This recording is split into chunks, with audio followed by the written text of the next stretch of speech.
ഈ നിയമസഭയുടെ 16ാം സമ്മേളനം ഇന്ന് വീണ്ടും പുനരാരംഭിക്കുകയാണ്. ധനമന്ത്രി കെ.എൻ. ബാലഗോപാൽ അവതരിപ്പിച്ച ബജറ്റിന്മേലുള്ള ചർച്ച ഇന്ന് നടക്കുന്നത്.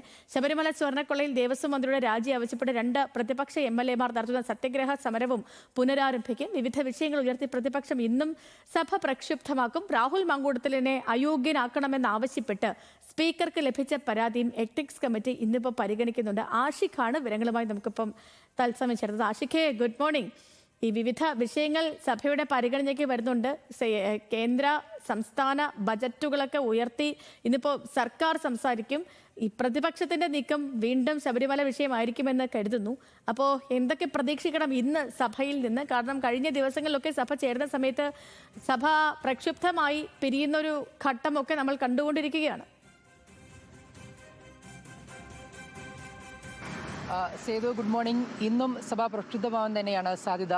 ലോക കേരള സഭയുമായി ബന്ധപ്പെട്ടാണ് 3 ദിവസം സഭ ഇല്ലാതിരുന്നത്. ഇന്ന് വീണ്ടും സഭ ചേരുകയാണ്. അത് സേതു പറഞ്ഞതുപോലെ തന്നെ ബജറ്റുമായി ബന്ധപ്പെട്ട ചർച്ചയാണ് അതിൽ ഏറ്റവും പ്രധാനം. ഈ ബജറ്റ് ഒരു ക്ഷേമ ബജറ്റായിട്ടാണ് പൊതുവെ ഭരണപക്ഷം വിലയിരുത്തുന്നതെങ്കിൽ ഇത് നടപ്പാക്കാൻ പോകാത്തൊരു ബജറ്റ് എന്നാണ് പ്രതിപക്ഷ നേതാവ് വിശദീകരിച്ചത്. അതിനാൽ തന്നെ അത്തരത്തിലുള്ള ഒരു വാദഗതിയിൽ ഉയർത്തി തന്നെയായിരിക്കും ഭരണ പ്രതിപക്ഷ അംഗങ്ങൾ ഇന്ന് നിയമസഭയിൽ എന്തായാലും ഏറ്റുമുട്ടാൻ പോകുന്നത്.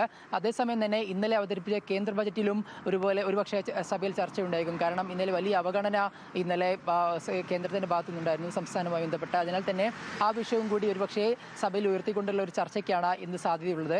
അതേസമയം തന്നെ ഇന്ന് സഭ എത്രത്തോളം മുന്നോട്ട് പോകുന്നത് സംശയമാണ്. കാരണം നേരത്തെ തന്നെ ഈ ദേവസ്വം മന്ത്രിയുടെ രാജിയുമായി ബന്ധപ്പെട്ട് സ്വർണ്ണക്കൊള്ളയിൽ 2 എംഎൽഎമാർ നിലവിൽ സത്യാഗ്രഹ സമരം തുടരുകയാണ്. സഭയിൽ ഈ പ്രതിപക്ഷം നിലവിൽ വലിയ പ്രതിഷേധം തുടരുന്നുണ്ട്.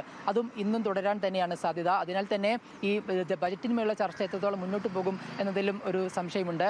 ഏറ്റവും പ്രധാനം ഇന്ന് രാഹുൽ മാങ്കൂട്ടത്തിലുമായി ബന്ധപ്പെട്ട് എത്തിക്സ് ആൻഡ് പ്രിവിലേജ് കമ്മിറ്റി അതിൻ്റെ യോഗം അതിൻ്റെ നടപടികൾ ആരംഭിക്കുന്നു എന്നുള്ളതാണ്. കാരണം DK മുരളി MLA നൽകിയൊരു പരാതിയിലാണ് ഈ രാഹുൽ മാങ്കൂട്ടത്തിൽ MLA അയോഗ്യനാക്കണം എന്നുള്ളൊരു പരാതി എത്തിക്സ് ആൻഡ് പ്രിവിലേജ് കമ്മിറ്റിക്ക് മുന്നിലെത്തിയത്. പക്ഷേ ആദ്യമായിട്ടാണ് അയോഗ്യത പോലുള്ള ഒരു കാര്യം എത്തിക്സ് ആൻഡ് പ്രിവിലേജ് കമ്മിറ്റിക്ക് മുന്നിലെത്തിയത്. നേരത്തെ അച്ചടക്ക നടപടി അടക്കം ചെറിയ രീതിയിലുള്ള സഭയിൽ ഇന്ന് പ്രതീക്ഷിക്കുന്ന കാര്യങ്ങളൊക്കെയാണ് ആഷിഖ് പറഞ്ഞത്.